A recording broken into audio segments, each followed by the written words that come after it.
All right, so today is August 22, 2021, and we're going to continue our discussion on the Desiderata Extinctionati. And we'll start off the meeting with Hugh and any updates from his interactions with Faulty. So do you want to start it off, Hugh? Yeah, so first of all, I've got to thank Sophie for noticing and kicking off this original thing based on that auction, and particularly Gary for paying for it all. So it was wildly successful. So it resulted in this plan that basically now we've got a lot of work in the next 10 months. But I'll share all the details with you. So some of the things I won't be able to say, so I'll say on this call, but we'll have to edit them out. But I think most of the things I'll be able to say. Let's go over what I learned. And there were some surprises I didn't realize. So I'll start from the beginning. So Blondie was very easy to get on with. She's very personable, and so we got on like a house on fire. One of the things that surprised me, though, was I thought I should establish a timeline so that we can't, how much time have we got left, of activism until it's pointless. And I was thinking they'd probably say until 2030 or something like that. But now Blondie said, "No, we're fucked. We're already fucked. We passed the tipping point." So, but you still rebel. But it surprised me because exactly, asked it. So I wasn't. I didn't realize that they thought exactly the same way. It's just virtue ethics. We are absolutely fucked, and soon. And there's nothing we can really do about it. But you still want to rebel. It's just the right thing to do. And also things can get a lot worse. So yeah, I spoke a bit about geoengineering, saying that we want to try do everything we can to head off really bad scenarios like doing geoengineering. And so those that's Faulty did say something which they didn't know much about geoengineering, but Faulty did say, well, don't we have to eventually do geoengineering? So I explained a bit about the dangers of geoengineering, and basically it's what we've been doing all along as a civilization. That's kick the can down the road and make things worse later on, is the essence of why we shouldn't be doing it. But also there's the moral hazard, and we should just stop. But that's really one of my goals, is to head off these dystopian futures where we have this kind of e-tyranny and geoengineering. Okay, so the other thing that surprised me is I didn't realize that focusing on America is very daunting for them. For me, it's it's like my home. So it never occurred to me that people think of it as so we agreed that we would focus entirely on America, and the plan of how to get there I'll explain now. So yeah, Faulty asked me to do a kind of project plan outline from what we agreed, and I put it up. I started one and put it up. I sent an email to the Extinctionati address list. But if you want to see that and you want to be involved in Extinctionati, then just send me an email and I'll put your name on my address list. But everybody should take all those names that I have there, those email addresses, and make an address list so we can communicate via email. So yeah, as soon as people have looked, I think tomorrow I'll give a link to Faulty for that timeline and project plan. So yeah, so the strategy is basically this. Starting right now, XR is doing their summer rebellion. So I was just watching the opening ceremony, and there were not that many people. Of course, it starts with a banner drop at the guild hall. And there were more police than I think rebels there. But I mean, it just started off with identity politics. It opened with identity politics. And so we agreed that it's, we absolutely, that has to go. We have to get rid of wokeism, identity politics, and all this baggage on the left. So the idea is, okay, this summer rebellion will be 2 weeks. Our assumption is it's not going to get very much press coverage. It's not going to get very much attention because it's pretty tame. And so what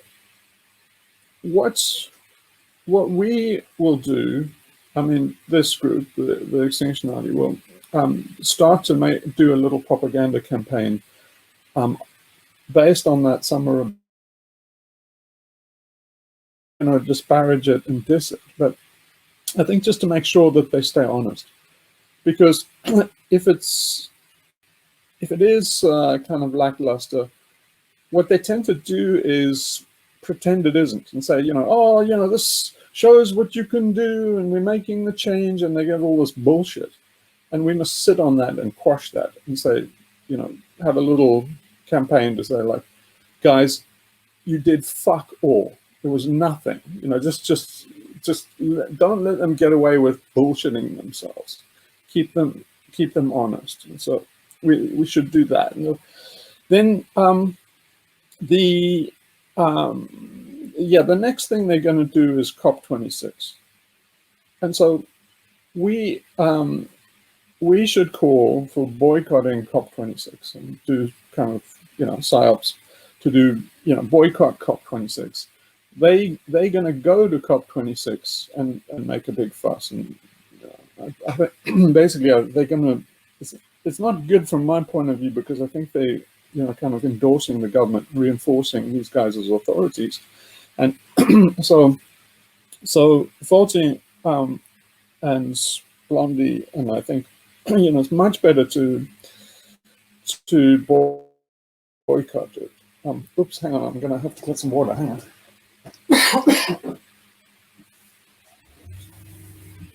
So, but this has been a bone of contention with XR, and so it fits with their kind of banner drop mentality that they'll go, and so then the same thing applies, that it would be kind of lackluster, and then we must point them out for saying, look, it's not working. If it works, and it does work miraculously, then props to them. Then we've got to accept that. But if it goes according to expectations, they need somebody to piss on their fire, and so they don't kill them. So the reason is that's one thing for the kind of psyops and propaganda campaign we'll do. The second thing is to start saying, guys, this is not freaking working. We haven't got time for this bullshit. We haven't got time for identity politics. The organizational structure has to be centralized, and it has to be centralized around one figure, and that's Faulty. And just start priming them. The reason for priming them that way is because on the 1st of November is COP26, right? Then the second week of November, the 12th of September, okay, before COP, is the IB stuff for 4 weeks. So 12th of September for 4 weeks is the IB stuff. Now that will be hardcore with like 300 people. Faulty thinks he's got that have pledged to get arrested. And it'll be serious stuff that will really get in the news, because it's going to be blockading, major freeways and stuff, with smoke bombs and putting, people, getting on the freeways and stuff. So it's going to be a big deal. And so the aim of it, the whole point of the IB action is to show Extinction Rebellion the difference, that to show the contrast of actually as opposed to just having, banner drops and speeches and stuff, which is completely wasted time. So, so now, I introduced Faulty to Lionel, and he really, really liked Lionel. What he's tasked us to do is, at the closing ceremony, what we're telling him that he must have a big closing ceremony or kind of after party from those 4 weeks in IB. And what that'll be will be the first iteration of this new tactic, basically ARG tactic. So we described to Faulty how, that Kumari, the fake guru, and how Lionel did the fake guru thing. So he was thrilled, because basically the thing is to start getting some likeness in this. So what we're trying to say to Faulty is, everybody is doomed out. What we need now is to say, in the midst of this doom, you can be humorous. You have that much balls that, everybody knows now that we're all doomed, but it's an English thing to say, it's part of an English tradition to say, in this adversity, we can afford to do Monty Python. That's how ballsy we are. So the idea is that Lionel and I will work out, we'll design that evening with a budget of about 10 grand. So I think we can really do something that it will introduce people to that kind of flavor of the Latitude Society and those kind of things. So, but yeah, just for, I was thinking, I haven't discussed it with Lionel. Anybody that wants to be in on this, then please help out. But at the very least, it's Lionel and me so far. But yeah, so this, the kind of thing is that you would dress up. What I'm saying is that Faulty should invest in medals, right, and have a medal ceremony. So basically pin medals on people through. So if you got arrested, if you're one of the 300 people who got arrested, you should have a medal and have a ceremony where it's pinned on you. But the kind of thing I imagine is we kind of dress Faulty up as like Giuseppe Manzini. I always thought he's a Giuseppe Manzini character, and so yeah, he would be in a kind of 19th century Italian generals kind of outfit is the way we're thinking, and then he will do this crazy act where I'm thinking, and I mentioned this to Faulty, and he really liked it, but he completely got the plan. And it's to give you a flavor of what we're thinking is he would get a tiny little jar and say, with water in it, and say, this is the elixir of civil disobedience. It's highly, highly concentrated. Just one drop of this can make a whole nation just, disobedient. And then he'll give a tiny drop with a little dropper to each person. But I'm thinking I'll ask Lionel about this, but I'm thinking we do something where there's a trick. For example, there's water coming out of, he's got a little pipe in his sleeve or something, so that he never runs out of water. And eventually they have shills on that it gets more and more evangelical, where everybody, it gets one drop of elixir of disobedience on their forehead and they go nuts and stuff. And then, more and more people get into it. And then eventually, is splashing, water on the audience. And, because, it's a tiny little thing this big, but somehow just to splash 300 people. And then eventually it just goes nuts with kind of soaker thing. Just, so you get the general idea. It's a kind of fun shit. That kind of thing. But the idea is a couple of things. It's to establish Faulty as an autocratic leader. And so, yeah, we building up to that, we should prime people with exactly, that's the way it should be, and say, this, even as an anarchist, the anarchists are not so stupid that they go to war against a hierarchy with a flat organization, because you'll be flattened even more if you try that. So, you know, anarchists in Spain, they had Durruti, and so he was a, you know, he had total control of the anarchist army. So it's like, it, you know, before anarchists forgot themselves, they were quite happy with having an you know, hierarchy to defeat a hierarchy, knowing that you just mantle it afterwards. So we have to start pushing these kind of points and stuff and priming them so that they're ready to see faulty in that way. The other task, so that's the one thing for me and Lionel and anybody on this call who wants to get involved in that, but it should be pretty fun. So then that's the one task that we've got. The other thing is,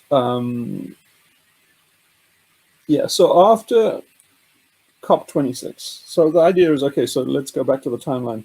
It would be, IB would be far more dramatic and have far more impact. And Faulty's done all the stats and metrics and says that, you know, this level of thing will get quite a lot of coverage in the national press, and it'll be quite controversial. So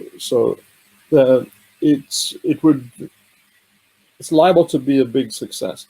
Then comes COP26 on the 1st of November, where we will say, you shouldn't be going here, you should be boycotting it, and then XR will go to COP26 and get mud on their face because it'll be complete waste of time.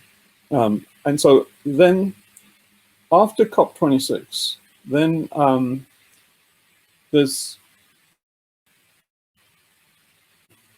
that would mark the start of, damn, my COVID's bad. That would mark the start of really a rip-roaring tear. Basically, you know, I showed Faulty the Stoat catching the rabbit. If you know that little clip from that, you know how the Stoat goes mad. That's a classic. The number of times that comes up, you know, when you hear people and you think, wow, all you got to do is just show them that. That's the explanation. Yeah, no, yeah, he completely gets it. So yeah. So then what comes next after that is the 1st of March 2022. So the 1st of March 2022, then Faulty's thinking that this will be a much bigger mobilization of the first IB mobilization, using the same tactics, and he's thinking it'll be on the order of 1,000 arrests, and it'll be enough to get world press attention. The idea is that it gets enough attention around the world so that it gets on the map in America. So then, if it can be dramatic enough, then we will start the ARG tactics proper in mid-year 2022. So then we roll out according to that. So yeah, we still have to be proved. I'll give you a flavor of, you see, Faulty's knows that we have to change, that the old tactics are not working.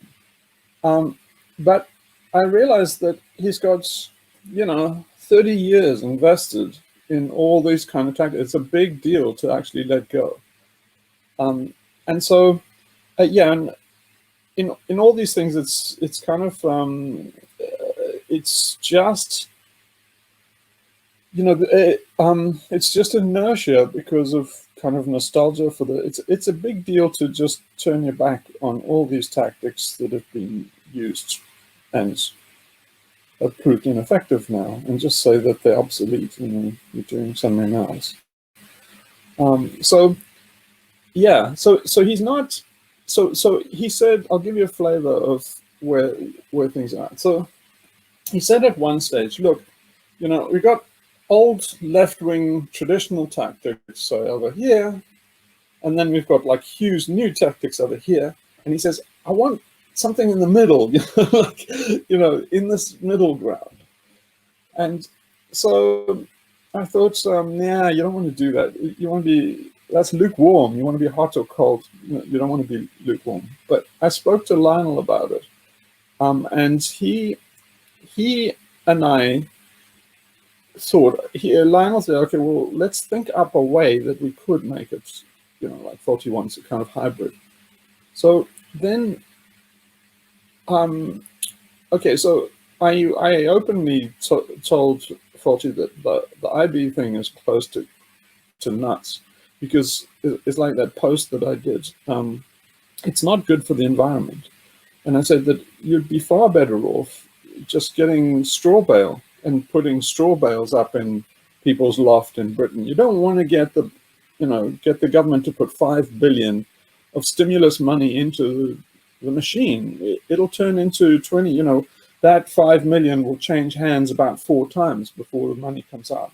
So you've probably put 20 billion into this fossil burning machine. You don't want to do that.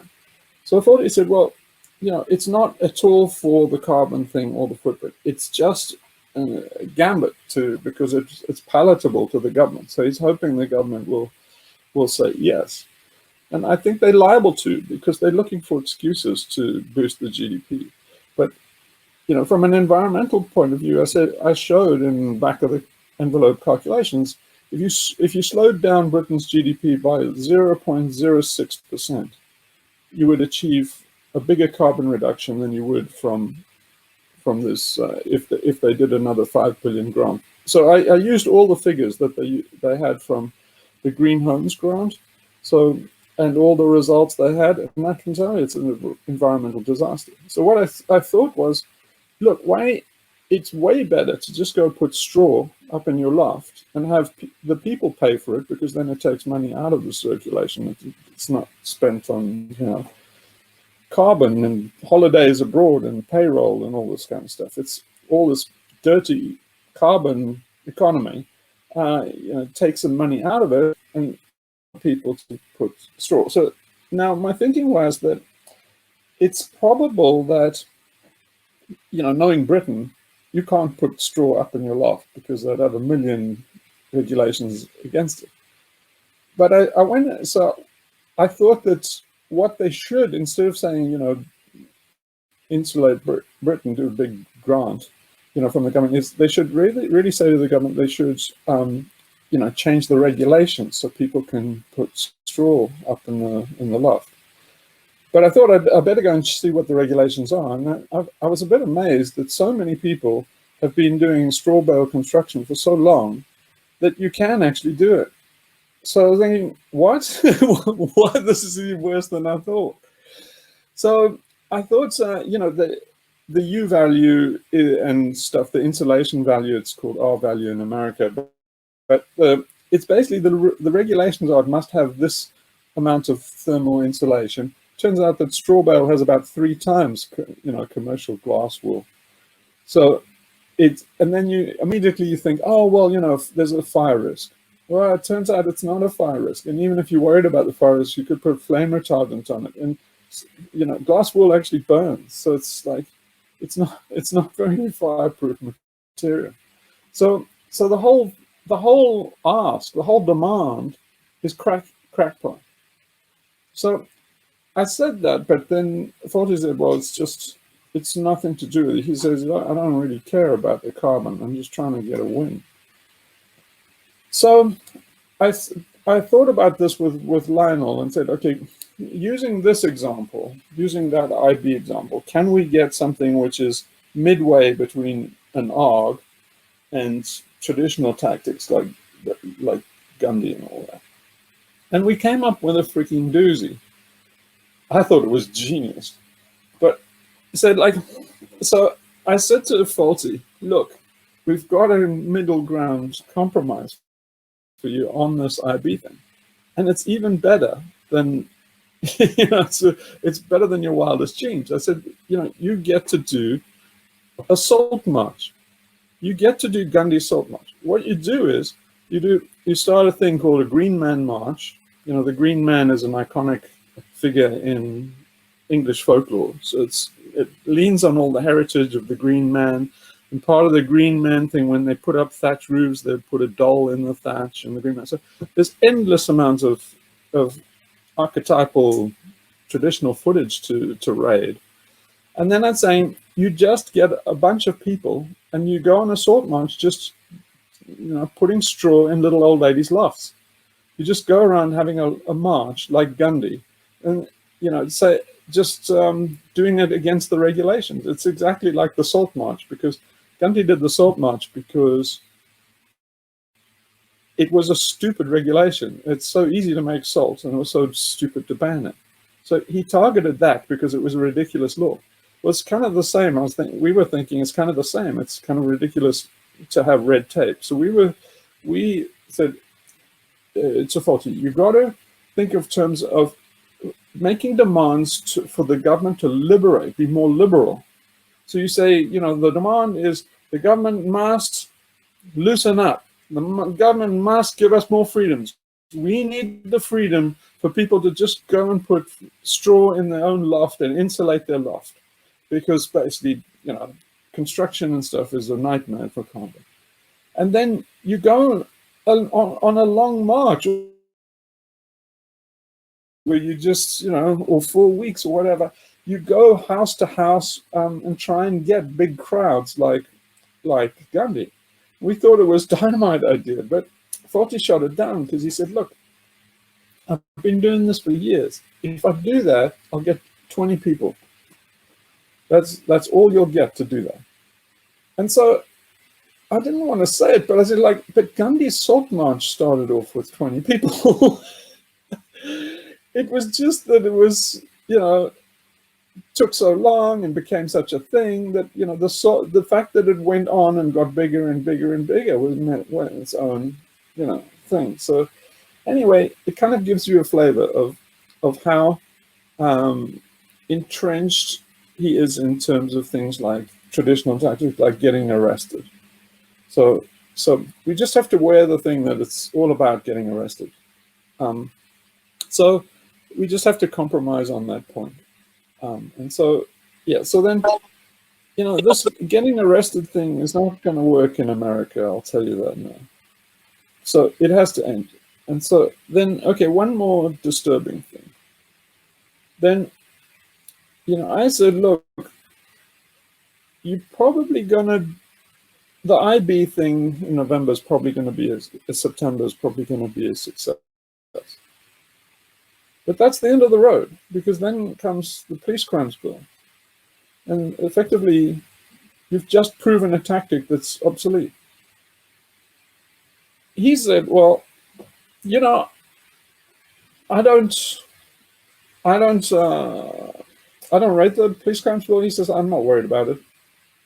And I'm like, I was a little bit stunned, because it's virtually got his name written on it. And yeah, he said, well, he says, I've spoken to the police 20 times. I speak to the police all the time. We're kind of gauging it. It's not a risk. I was like, but you don't speak to Priti Patel. You might talk to the local police government, but, Priti Patel's got a fucking agenda. She didn't put this through Parliament just for jollies, So I think what this means is that we will probably, the police crimes bill is in its second reading in the House of Lords. It'll probably go through on the 14th of September, it'll have its second reading in the House of Lords. It'll probably go through pretty soon after that. But anyway, they'll get to do the IB thing in September. I think in 2022, when they do the much bigger thing, if Forty goes along with that, he'll probably get what he wants. He'll get all the coverage and stuff. He's also probably going to have to appoint a successor, because although that'll launch it in America, it'll also probably, in my view, he'll probably be sent down for a long spell. So he'll probably just managed to get the ball over the line to start in America, and at that point, he'll be out of the game. Now, he doesn't think that at all, but that's my assessment. There's a divide there. So, yeah. So anyway, that's the lay of the land. And then there's some really other exciting modules, which I think people are going to want to get on board with. So, okay. So one of them is, I mentioned about the Senex and Puer. So I put a thing up on XRMed about, that's, and I put a link to a discussion with Hank and Hugh, part 3, which was about this. But that personality, let's call her Joan, I guess, or Jean, because Jean d'Arc. Hopefully, what the videos I was making with Hank there was like, what would happen? Would she turn into Jeanne d'Arc and break free of her controllers and turn into Jeanne d'Arc? So it's a very, very powerful symbol to have Faulty and Joan together. Now, if you imagine something like that Nigel Farage interview at the BBC, if Joan and Faulty were there together, I think that basically Nigel Farage would have had to eat that fucking beer glass because I don't think it would have gone well for him because of that powerful archetype. I mean, can you imagine if you just say, like, but why are you doing all this for the fucking children? Huh, idiots? It's kind of like legendary. You could put them in a box. So Faulty absolutely got that, and surprised me because he said he's been thinking the same way. So sometime before Cooperation Day, he's going to try to get through to John and get round her handlers, which is not going to be an easy task. But with the intent of training her to be Joan of Arc. So yeah, so that's a cool thing right there. So the other thing, okay, now the other thing that Faulty wants us to do is to design a new kind of recruitment meeting. So a module for a recruitment meeting. You see, the thing we're saying is that it's very heavy, this stuff. Oh yeah, sorry, go. I'm sorry, I'm completely mystified about who this woman is. I got no clue. Can you just do something there? Somebody just put it in the chat for Gary. Oh, okay. Somebody put it in the chat. So there you go. Okay. So yeah. Okay. So now these recruiting meetings that Faulty does with the hard talk and stuff like that they're very impactful, but immediately there's a demand. They're going to change it to say that they're going to say straight up. They used to build up to it and then say we want you to get arrested. Now they're going to come straight out and say we want you to get arrested. Bang, and then go through the reasons why.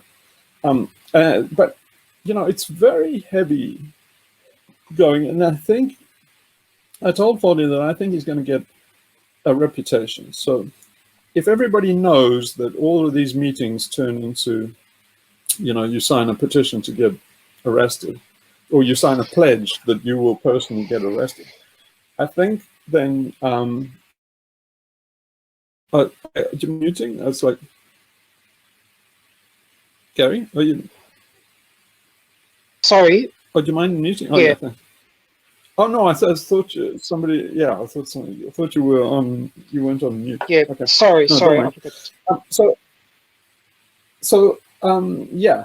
The idea is that I think that if you carry on doing that, you'll get a reputation, and basically people will pretty much assume that these things are basically like timeshare sales, and basically you do a hard sale like that, people won't turn up anymore. So so based on that, we have a task to design how those meetings could be more like an ARG, more like the ARG style, and lighter and more fun. And so kind of a big task to do it there. Okay, that was the one thing. The other thing I was saying is we should look at recruiting from the youth. So basically Joan's movement would be a feeder for the bigger movement. But I think it's a good idea to get to people of like around the age of 15, on the assumption that by the time, 3 years down the road, they're going to be 18, and then they're probably your best rebels. So Volti thought that too, and he gave an example, and he said, I was saying that you should go for the delinquent kids, go for all these, go and give the hard talk in prisons where you've got literally a captive audience. And he said, currently the whole movement is kind of white bread. It's basically rich white hippies. And so he said they went to one place that was really working class, kind of real urban situation, and did the hard work. And he said there were only 8 guys, it's like 8 black guys there. And he gave the hard talk in that, and they were Polacks. And he said, okay, well, now I want you to go and get arrested. And immediately one of them said, my life's fucked. We're all fucked. I'm in. I'm going to get arrested. And the others were like, yeah, man, just count us in. And so then he said that those 8 guys were worth like, 100 of the normal white kids who like, identity politics and woke and like, social justice warrior. And so like, these guys were not full of shit. These guys were damaged by the system and they wanted payback. So so he said, we got to do that. So I said, well, I don't know what you're allowed to do and say in those kind of really controlled environments where you get to talk to these guys, maybe in juvenile detention or something. But I said that, Chris Hedges, I think this is kind of bread and butter. So you should talk to him about what he does and what you're allowed to do, and look at what you can do in the UK. And he said, well, yeah, I mean, Chris is a mate of mine. So he said he's going to get him to probably come to the UK to go do the rounds with him. So that would make some tremendous visuals. But basically, Chris Hedges and Faulty going around. I presume you can film it. You can imagine how impactful that would be as a recruitment tool. And the other thing is, I hope I don't know who's listening from XR, but the other thing we really laughed about is it'll really scare all the existing hippies in XR to their core, because they're like all white bread, all talk and woke, and then it's like, here these guys, they don't take any shit. These guys have been damaged by the system, and they're hardcore, and they're like, we laughed because it's really overdue to get these hippies to face the consequences of their lifestyle and look at the damage from the people that they, the people that the system and the violence of the structural violence of the system. These are the guys at the bottom that have been crushed. And so it would do them a lot of good to actually see where all the hypocritical lifestyle shit, see the victims of it, and actually have to give them a fist bump or whatever you're allowed to do in this era. But it would be a tonic for the organization, and those guys would be real rebels. So personally, I would stack the organization with them and just let the hippies lead. But Tom, you wanted to say something? Yeah, I don't know why. Maybe I've just been out of the loop for a bit. I'm just trying to think why.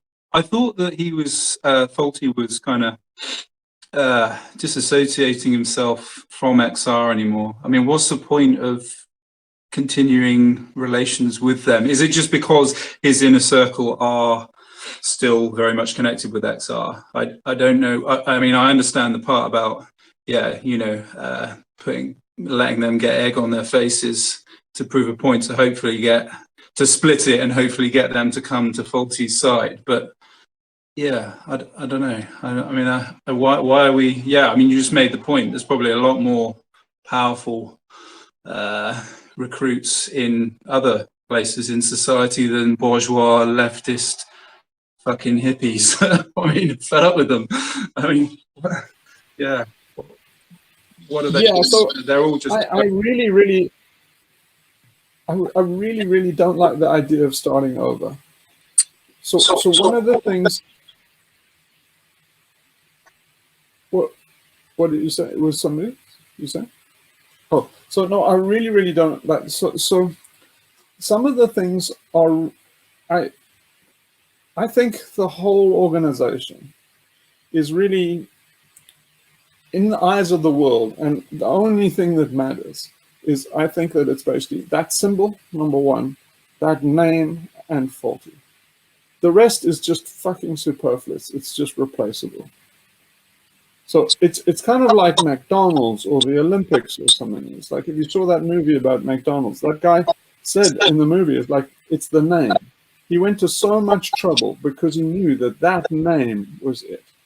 So a lot of people don't give a lot of credence to that name or the importance to that name, and they just say, oh, it's branding. We're not really going to go extinct.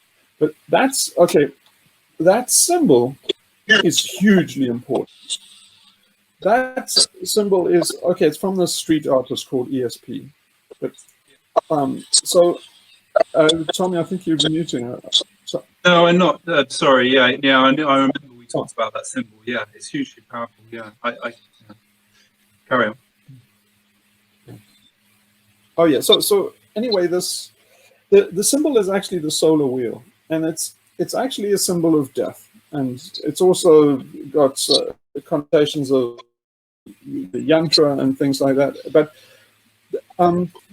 so when I outlined this, how the ARG would work, oh, by the way, I think I've cracked the way to describe it, and it worked. I described it to Blondie this way. And it's describing how I did it from the point of view of a player and their experience as they go through. So in other words, you know, pretending that it was like exactly like the Institute movie and Latitude, and then I'd say, how would it be? So people come in, they don't know what it's about, they enter the game through a rabbit hole and all their experience, and they gradually come towards an induction basis. So there's a filter. Now, the point of that filter is you keep out all the identity politics, all the people that are freeloading, all the people that don't think it's in a real extinction, but they're just piggybacking on it for some social justice cause or some left-wing, pet project. So you leave all of those people perpetually playing the game. In other words, you just park them. You have a parking area where they just get all so bored that they don't progress or anything. But you let it be known that there is a secret society called the Extinctionati, and there's it's invitation only.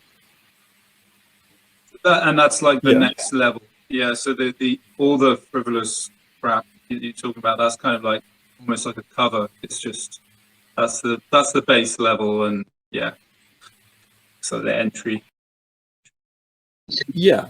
And so I described it in great detail and how it would be used for funding and stuff like that. And then so then after this kind of induction, then I'm thinking that you'd have seven ranks. So it has to be hierarchical and ranked, and then Faulty is the cult leader, right? It's a cult. So yeah, they didn't mind the cult terminology. They completely got it. They thought it was okay, and had quite a positive view, and said, you know, they knew people that had positive views about cults and stuff. But anyway, they completely accepted the idea that it is a cult with, and Faulty is a cult leader. So then, and we discussed the parameters of that and the responsibilities, and you know, you have to make sure that power doesn't turn into sex scandal and money scandal and stuff. But yeah, the understanding is Faulty's big enough that he wouldn't, you know, turn into Nexium or something like that, you know. So, but now, if they're like 7 grades, then I thought we should be using the Mithraeum cult, because they had 7 initiatory grades. And the great thing about the Mithraeum cult is you've got tons and tons of archetypes and symbolic referential material to mine, but you also have the protection that nobody knows what it was about. Nobody knows what the ideology was. You can see the murals and stuff, and well, I think I can read the murals. If you read my stuff, I know exactly what a Tauroctony is, and I know exactly what the rituals are. But for some reason, scholars have a blind spot. They kind of mystify. But so I thought you can take all the symbolism, the murals, you can take the grades from Mithraism, and you can basically do the ceremonies, because you can see what the ceremonies are. They have a Cista Mystica and stuff, Cista Mystica and stuff in some of the pictures. But cool thing, they have an XR symbol. They have a fucking XR symbol in the fucking. I can't find it. I went looking for it over the last few days. I couldn't find it again. But there's at least one mural where they have the solar cross. So in other words, it's the XR symbol without the top and bottom line. So it's just a round circle with a cross. That's, I mean, that's too good to let go of right there. Because you say the Extinctionati goes back to it's an offshoot of Mithraeum, and you know, the Mithraeum cult, and because no one knows exactly the details of the cult, you just, you know, you can paint over anything you like. You can fill in the blanks, and I can do it bloody well. I've got a damn good story when you've seen my stuff, the killing of the bull and all the stuff, the Tauroctony and stuff. It's all perfect. So anyway, I think it's too good to let go, and also just the symbology has occult significance, right?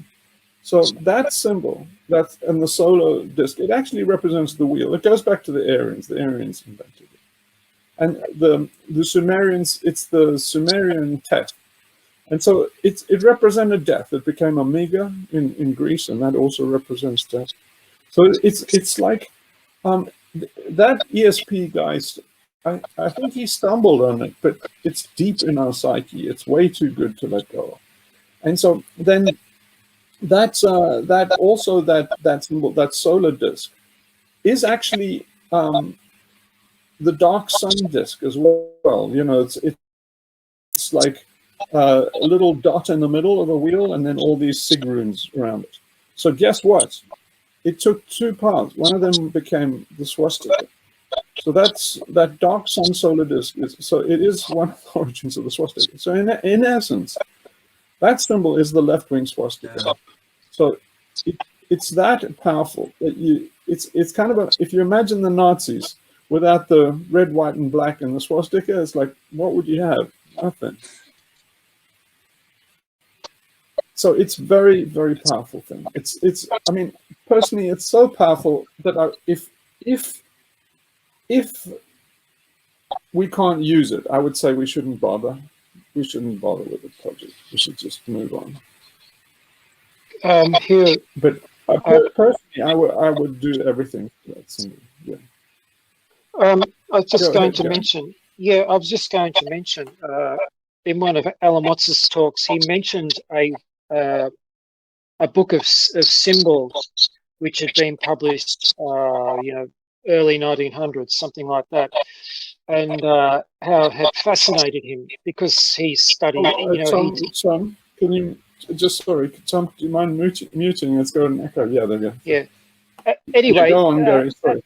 Alan Watts mentioned this book of symbols, which apparently was a very early work studying the development of some of the more, the basic symbols, the basic structures of them, and how they developed. When I got the book, just as a matter of interest, it's been republished. It's only very thin, but it actually does go through it, like what you were just saying about the solar cross and the swastika and all the rest of it, showing the way it develops and what the original meanings and significances of these things were. So it's actually quite relevant. So I'll try and put up a link to the book because it just connects back with what you're saying then. Yeah, so it's not only death, it's also rebirth. So it's just too good to let go. You see, there are also connotations to the basket, and you see that I've always believed that the swastika. No, everybody has various theories for what the swastika really is. It's sometimes been used as the solar disk and rays, sig runes or the rays, and so, but it's not convincing. It goes back very far. A lot of people think that it's the crossweave on mammoth tusks. So it might have even been a Neanderthal symbol, because there's a swastika pattern on mammoth tusks if you cut them. But I don't think so. I think that what it is it's the start of a basket. So it's, in other words, it's the eye of a basket. If you're making a basket, you fold it over 4 times like that, and then fold it over again, and that's what it symbolizes. It's basically the starting point of a basket, and there's lots of evidence for it, because even in South American Indians and Native American Indians, they have a swastika at the bottom of the basket, just made out of exactly how you start when you weave a basket. And so what it is Cybele's womb. It's the cosmic dome, and it represents a womb. The basket always represents a womb. And back in Göbekli Tepe on the vulture stone, there are 3 baskets, and you can see there's one has a snake coming out of it. It's got to be the same shit, because when you get to the Eleusinian mysteries, they're all around a Cista Mystica with the snakes in a basket, and Orpheus tradition and all of that. And there in some of the murals in the Tauroctony with the Mithraeum cult, you can see somebody in a basket with a snake. And so you know what the ceremony is. It's a rebirthing ceremony. Straight out, you know that. So you can raid all of that and do that all over. I propose to really do that as part of, some of the grades and stuff that people are initiated into. So it's all part of building the egregore and getting people. You see, Forti completely understands all the psychology. He knows the Jungian psychology and stuff, and he completely got it. That if you want really dedicated people, they're dedicated to the group. They're dedicated to the movement. It's kind of irrelevant about climate change and all of this stuff. To get people to go and get arrested for something so abstract as 1.5 degrees or something, it's like, not a lot of people want to do it. But time and time again, like the White Rose Society started a Boxer Rebellion. So time and time again, people have used a secret society or cult format, because people are so dedicated to the cult, the movement itself, that they will do anything. If the leader says, it's necessary that you go and run at bullets, because we're going to hit, 2 degrees Celsius or 5 degrees Celsius, then they will. But they're not doing it because of the planet or what scientists say. They're doing, or eco-anxiety. You see, the problem is the fuel that's running Extinction Rebellion now is eco-anxiety. So it's that fuel you run out of very quickly. Just one march, just one arrest, and you think, well, I've done my bit. And this is a real problem. I've done a little bit, then they're like, oh, I've done it. At least I can tell my kids that they're just getting an anxiolytic. So it doesn't stick. So yeah, he totally gets it. It's just leaving behind all the old ways is going to be difficult. But anyway, the format works if he's an autocratic leader, and he just dictates it, and everybody else can be on the bus or fuck off. And then that's the way you get this through. And then yeah, but you see there again, it's tough for him. He's going to lose friends and stuff. So Hugh, some time ago, I think when we were talking about this, I said to you,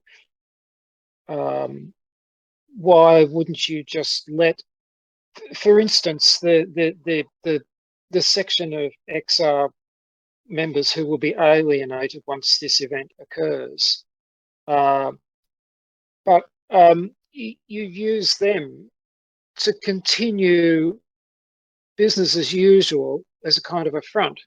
In other words, just let them keep doing what they were already doing. And so there's this kind of facade that the organisation is just carrying on. But meanwhile, the new autocratic leader is doing all sorts of other things in the background. So you kind of why do you want the facade that the organization's still carrying on? Because it's a subterfuge. It distracts attention and it creates confusion, and people are trying to work out what's going on. If you do that, it's like a diversion while you're off doing something a little bit more important that diverts a bit of attention from you. Yeah, it's fine if it's a diversion, but it's a very expensive diversion to have a third of the people involved in sucking the resources out of the organization. What do you tell them? It's like, oh, well, we have to cut your budget to 10 grand or something like that. It's like, well, the thing is, look, it would have to be for real. If it's a diversion, it would have to be managed as a diversion. Well, I'm assuming that those people. And so it only works. They would only do the diversion if they were in on it. Yeah. So if you can't fool them into saying like, oh no, you carry on doing what you want and keep them as a diversion, because they're not going to be fooled for 2 seconds. As soon as they don't get enough resources, they're going to be fooled. Yeah. So how much could you spend on this diversion? Maybe 10 grand a year. Yeah. So if they're only given 10 grand, what's the point? They would leave anyway. Yeah. Yeah, I'm just wondering. I mean, why do we need a diversion? We basically the thing is to, I think, in my mind, is to get everybody in the UK basically. So recruitment can carry on in the UK, but it's recruitment for the management to run the rebellion in the US. So basically, it's basically the brains would be in the UK, and then all the operation would be in the US. So it's like everybody else can just fuck off and do fucking animal rebellion or some shit, or do their identity politics or some bullshit. But just fuck off and die. The planet's on fire, and so that's I think that works. So you can't break any laws in Britain. You have to be absolutely squeaky clean. So if those stupid tossers went and did something that was illegal, and you might be accused of being an organizer. No, you want to be absolutely clean in Britain. There's no point in doing actions in Britain. There's no point in doing activism in Britain. Even if you took over the Parliament, if you overran fucking Buckingham Palace, you wouldn't do anything. Britain is not relevant. It's just too parochial, too small. It's just not consequential enough. So what if you extend that, what you've just said, to America, what happens then regarding China? Well, you see, I think this could, I mean, I don't know China. I don't know what you can do in China, but I think this could roll out to China, because okay, the Chinese are not stupid. They knew where the Falun Gong were going, right? So if you did the Falun Gong or something in America, you would get away with it because they wouldn't get it. But, you know, the Chinese knew that the Falun Gong wasn't about meditating in the park. They knew damn well where this was going, right? But so it's difficult. But you can, I think, get a secret society, but it might not be fun, right? It might not be fun and an ARG and, you know, a game. It might be kind of a really serious shit. Yeah, well, I mean, how would you see the economic situation? Like if America became essentially defunct, how much would that actually affect China just as an economic situation, do you think? I mean, is there domestic... China's fine. China's fine. Basically, there are too many threats. There's, you know, from resources, from food security, from, you know, the threat of war, and climate change is going to get them. They just got too many damn people. So they, you know, basically they have to be authoritarian and keep a lid on it. But you can't keep a lid on 4 billion people when things are going against you. So the only thing keeping Xi in power now is that he's delivering 6% growth. He can't have many years left delivering 6%. So yeah, China's going to look like South Africa a lot quicker than America.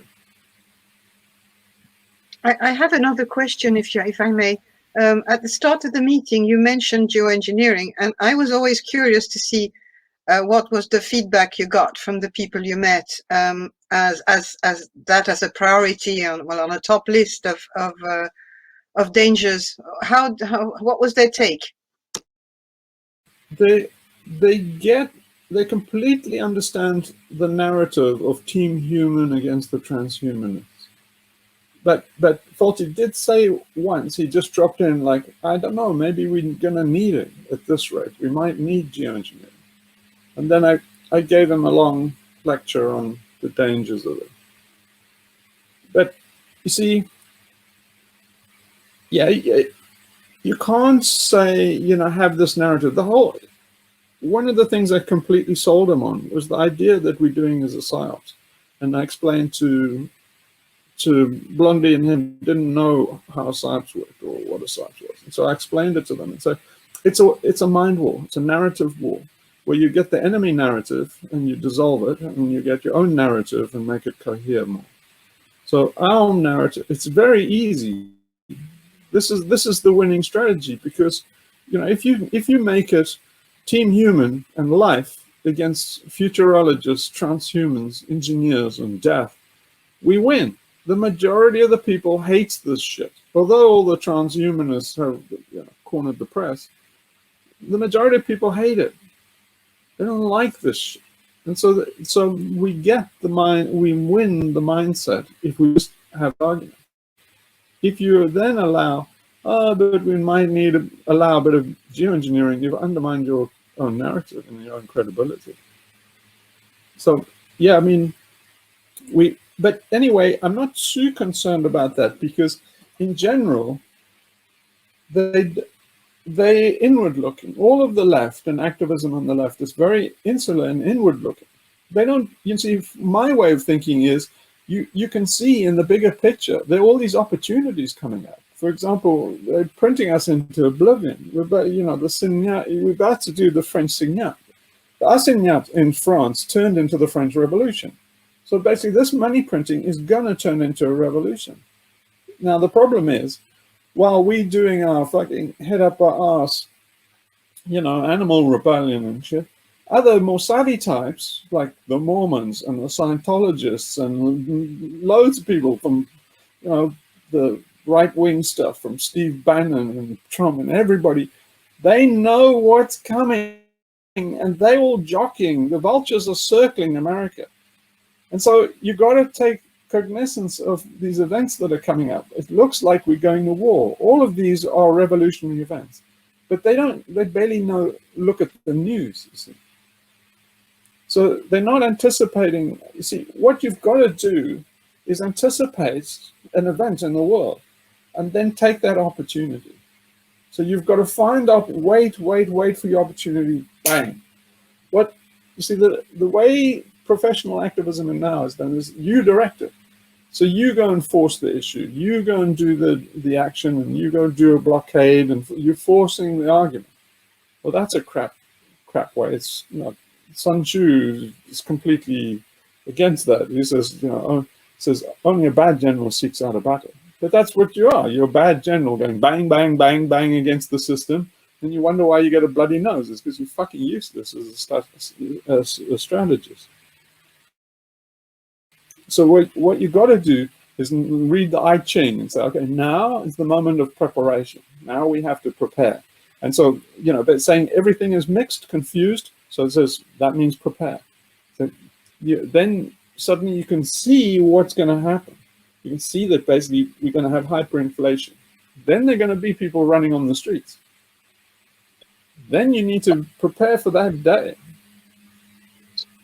So part of it is why it works with a cult is you aggrandize it. You make this thing, the clash. Everybody's ready for the clash, or in QAnon was the storm. So, everybody's preparing, doing millions of things for the storm. And then one day, the government blinks, and then you say today's the storm.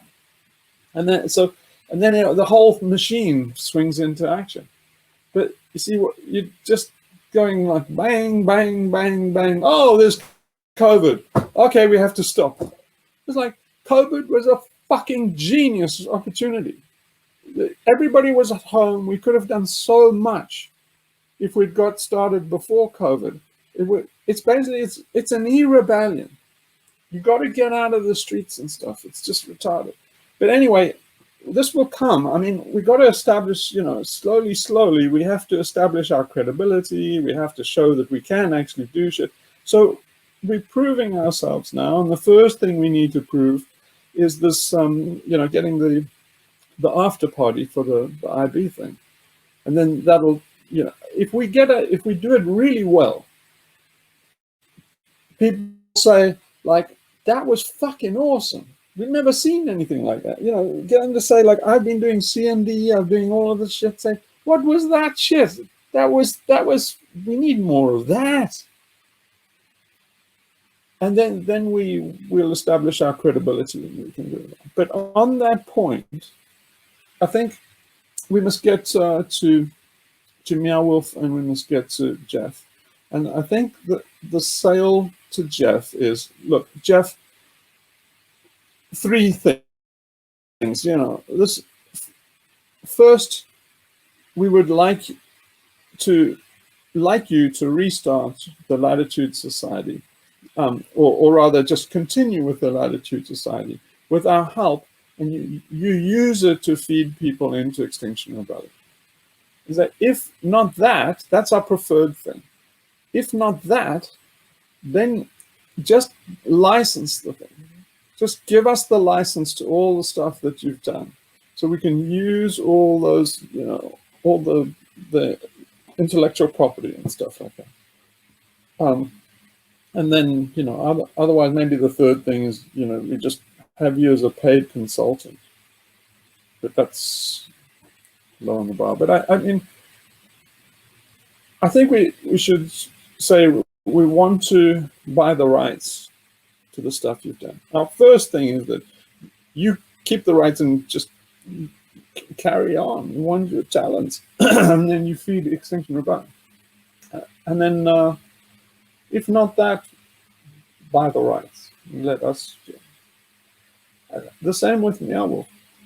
I would say, like, find out about their politics and say, can we just use, a small part of the stuff you've done as a feed into Extinction Rebellion. So in exchange, we will drive customers into their stores, and we just have, a small area, as much as they can spare, just a few meters square, where it would be, where we'd have like the kith or something in Bright Axiom.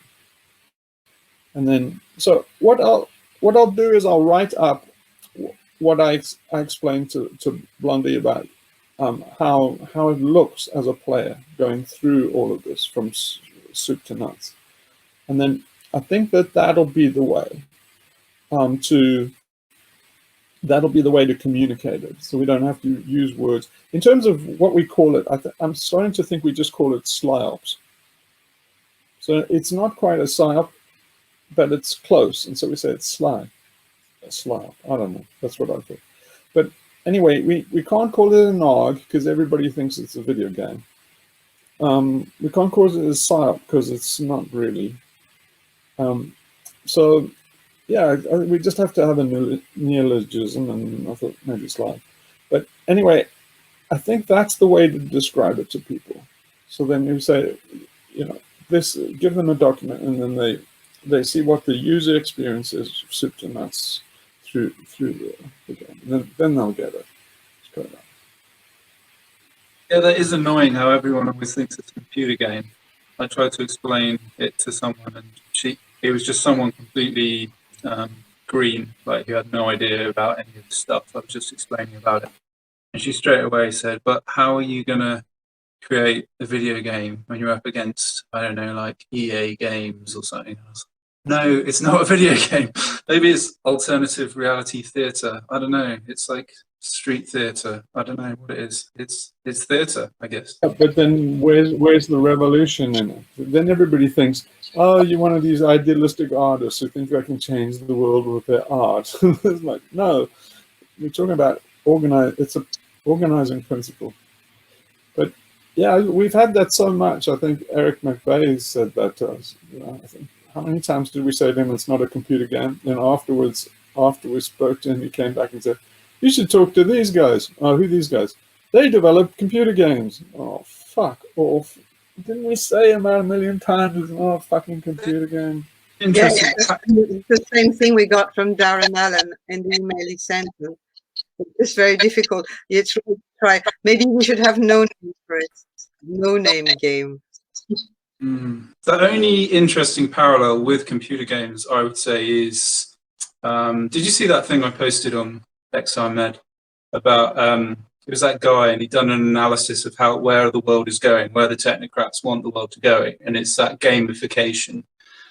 So you could use that to say. I haven't seen it yet. I saw it there, but I didn't have time to watch it yet. Yeah, it's a really good analysis. It's the same thing. It's Team Human against the technologists, against Brave New World.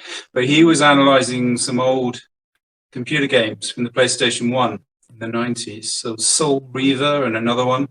And it was a really interesting little sort of audio essay he did about that. And it is quite relevant to what we're thinking about. How, in the game, you get freedom and you have free choice and free will. And, yeah, it's definitely relevant. Yeah, there's a lot of parallels there, I think. You have to watch. Do you think it's worth? Do you think it's worth reaching out to him? Yeah, maybe. I don't know. He's kind of on the alt-right. I think you'd say he's sort of partly nationalist. I'm not really sure what his feelings on abrupt climate change are. In so far as I can tell, it seems that he's probably like a lot of the sort of the alt-right or the nationalists who just think that it is most likely, globo homo, i.e., the globalists using that as another way to, get us to this new technocratic future. I think that's his take on it. But yeah, he's got some interest. He's a really interesting guy, but he's just an ordinary Joe who's doing his own analysis on what the hell is happening with the world. But yeah, interesting thoughts.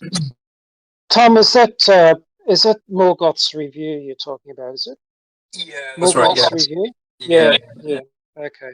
Yeah, that's the one comparing Asimov and Oswald Spengler. Exactly. Yeah. Interesting chap. Yeah, he's got some. It was really good to listen to. Yeah. So anyway, I broached the topic of the problem we have in getting the attention of these, artist types. And the response was, "Welcome to my world." There's most people talk and talk and talk and talk. And when you say, "Hey, maybe we should do something," suddenly you might as well have said, suggested that you grab the Pope by the pussy or something. It's like everybody likes to talk about it. Nobody wants to actually do anything about it. So that's the reality of it.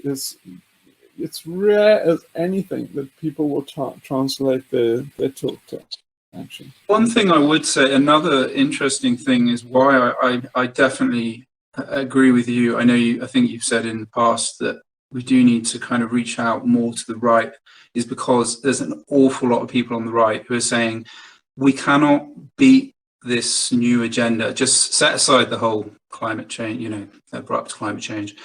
We cannot beat the technocrats if you just come with stats and data and try and fight them with our own weapons.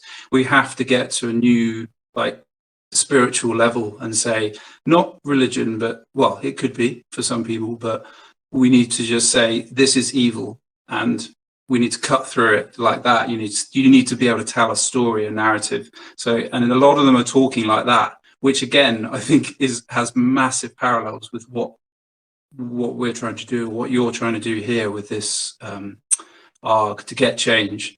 So I think there is definitely something to tap into there to say, look, there's a new way. There is a way to tap into that spirituality. So Forty expressed exactly the same sentiments, and he said that the problem with the left is they're too intellectual. They'll intellectualize the cows, till the cows come home. And he's saying that we've got to get spiritual and, the deeper psychology. So we're absolutely on board with that. And he likes this way of doing that. So he's really sold on it. And the other thing is the idea of having vanilla religion. So you have all the trappings of the sacraments and the ritual and the ceremony, but no ideology or dogma. It's kind of a joke religion. And the same with protest. I would like to do the same with protest, like in the Institute movie, where they had a big march, street march, with placards that were blank, and they walked around saying, we demand more nonchalance and stuff. You want to do stuff like that. Use the mirror, shine it on people. Particularly like XR, you want to do a parody. In fact, it would be good to do a parody right now to their stuff. You basically, whatever they're doing, you do an absurdist artist thing. I would have done it if I had the resources. But it's easy to find out what they're going to do and when they're going to do a banner drop on. They just put a banner drop on the guild hall. Completely pathetic. It's just they start out with identity politics first of all. So it would be cool if you go next door and you drop a white banner and then you completely white, no writing on it, nothing, completely blank, and then you start saying we want more nonchalance, we want a thing, and it just parody them, just showing them how stupid it looks, because they would see it if they could see themselves. You see, they can't see themselves. They think this is wonderful because they're having a fucking orgy of narcissism. And that's what the left always fucking does. So it would be great to even for the rebels themselves, to say, we're going to do a big street march. Right. Okay, what are the posters going to say? Fuck all. And then if you got them to do it, they would see themselves for the first time. They're saying, this is ridiculous. They'd see themselves like they look on TV. They can't see themselves on TV because when they see it, oh, look, that's awesome. Look at that. Oh, we're making an impact. No, you're not. You're a joke. But they can't see it. They can't see through the eyes of the average Briton.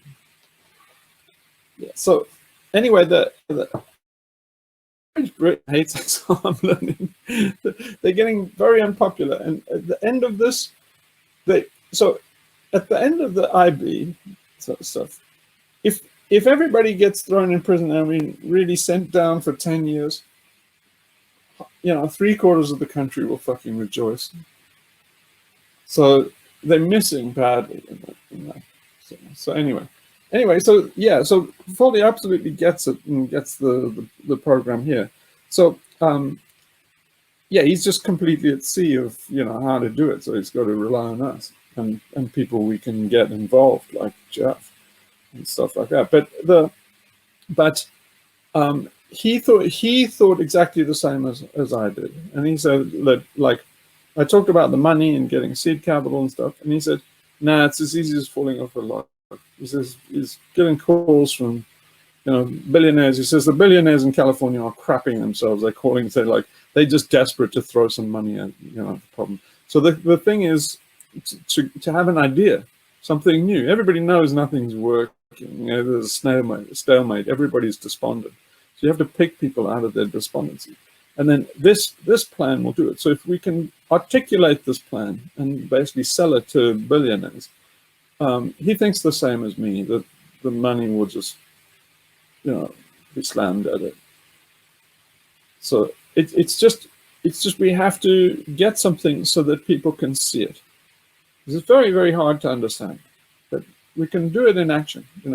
You can't really explain to people this, but we've done tremendously well, because what Thought is giving us a chance to do is to show this in action. If you can show it in action, that's it. Everybody will see instantly. The first 5 minutes, they see this in action, they'll get it. But they can read 100 documents and still they wouldn't get it. But 5 minutes of seeing it in action, I think, is enough. So it's a tremendous opportunity. It's just a stunning opportunity that we've been given. So I think we should seize it with both hands. And it's been such a great team effort. So yeah, Sophie's going to go and investigate more on the youth side and what you can actually do. But I'm assuming that you guys are going to help out now and volunteer for stuff. And so yeah, as things go, I'll tell you what the tasks are, and especially in stuff in Discord, on the Discord server. But yeah, it'll be an awful shame if we can't, if we had this opportunity and we didn't shape and we just blew it. So we should really make a huge effort, because this might change the world. It could change a lot of people's lives, maybe millions even. So don't forget that if we have a story and we have a new thing that we're doing, all the money comes and all the celebs come. You get celebrity endorsement. And you just need one global celebrity. That would be it. It would be success all over the world. So it's a big deal. So we've achieved an amazing amount with very little. So let's not blow it. All right. Well, thank you so much. Any more questions or still talking? No, I wanted to say thank you to you, because it must have been a very long and harrowing and difficult travel, because I know that way of traveling and everything, and going to that horrible wasteland and going all this way from where you are. It's just like, must be very, it's great what you've done. I mean, I'm so grateful. Yeah, it's travel in these days is just horrible.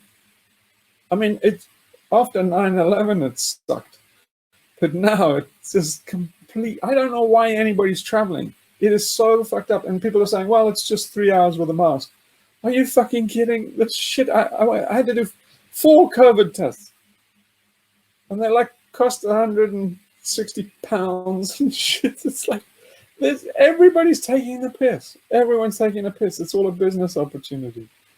But yeah, and I mean, all the stories, I won't bore you with the fucking details, but it was, again, what always happens to me when I go against the system. My phone, they wouldn't let me on the fucking plane in England because they said I don't have my COVID test. and I couldn't. My phone died while I was looking. I couldn't find the damn thing where they'd done it, and then this stupid bitch in the thing, she said, no, that's just an application. That's not the real certificate. And I said, it's a bloody real certificate. Look at this. Read this. And then some other guy came and said, no, it looks like a real certificate and everything. And then as he's saying it, it dies. My phone was out. And so they went like, oh, okay, get on the plane, but you've got to, if anything goes wrong, you've got a £1,500 fine. And so, yeah, it's terrible. And then when I got to Greece, they didn't even want to see the blasted thing. They just gave me they said, you selected for random testing. So I had to go to another freaking code. And I did the self-test that you gave me. So just like, oh man. But anyway, it's just an example of how, yeah, this society doesn't fucking work. And technical society doesn't work. Everybody's hating it, and everybody's telling themselves stories like, you know, oh, it's okay. Well, it's like they're lying to themselves. It's horrible. But yeah, it was an education. It was a very big deal for me. And then it's nice to go and see London and stuff, and a lot of memories for me. So it was great. It was great. But anyway, dazzling success. I know I didn't expect even half of this. So. But that's all thanks to you guys. So at some stage now, we're gonna have to stop advertising these Extinctionati meetings. I mean, I think we should still put them up as videos on the YouTube channel, but we should stop. We should stop announcing them. So it's kind of like anybody that wants to be on board now is kind of, they can come on board later, but they're going to have to struggle. But I'd say we should carry on with these meetings at the same time. And, you know, if you're not in on the game, it's like, you know, it's people, I mean, people can, it's not excluded, but if people say on YouTube or something say, hey, how do I get in on this? You say, oh, you got to work. You got to find the link. We're not telling you. There's lots of levels of initiation with special chanting and special formulas and clothing and everything. It's getting to that stage, and then I can't see that XRMed itself has much longer to go, but we'll see. So. What do we use the XRMed 2? Isn't there an XRMed 2? No, you'll see. I'll see, or maybe not. Okay. All will be revealed. All will be revealed, yeah. In Kairos time, right? In Kairos time, well, yeah. Well, we packed a lot of Kairos time into these few days. And last night, then met these Czech people that said, come on over, and I had drinks with them. We had drinks on my boat, drinks on their boat, went to bed very late. And anyway, they have an a cappella group that they said they'd do the ceremony thing with, and we had this interesting discussion where I said about these 2 times in Greece that we forgot. And she said, Kairos time. Wait, how did you know that? She said, yeah, Chronos time and Kairos time. We had a long discussion about all of this stuff. So it's amazing how when these things are in the air, you just seem to get these synchronicities everywhere. Well, okay, on that note, then, yeah, we should, find the music still and find, you know, design the ceremony. Anybody wants to design the ceremony with Lionel and me, then you're quite welcome to, but otherwise we have all the fun. It's a lot of fun designing all these things. So, all right. Okay. Let's finish off. Just fall still as usual.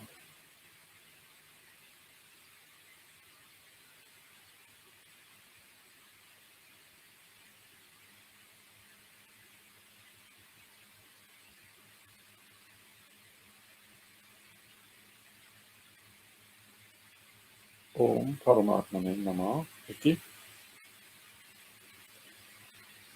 Thanks so much, everybody. Thanks, Hugh. Thanks. All right, thank you. Bye, everyone. Okay. All right. Bye, everybody. Take care. Bye. Take Bye. care. Take care.